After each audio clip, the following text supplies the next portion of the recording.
Hey guys, this is how to find old mails in Gmail inbox. So guys, I'm gonna show you multiple ways. So it is a very straightforward tutorial.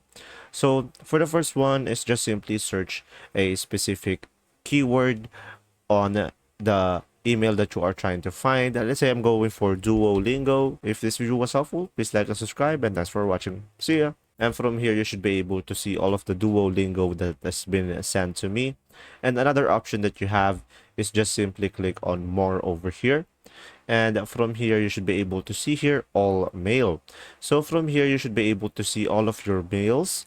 And from here, you will have this option over here when you click on this oldest. So from here, you should be able to see the oldest email that you have. And from there, you should be able to solve this issue. And that's pretty much it, guys. Just simply use the search bar in order for you to search for the oldest one, or you can just toggle the filter on to the oldest. If this video was helpful, please like and subscribe, and thanks for watching.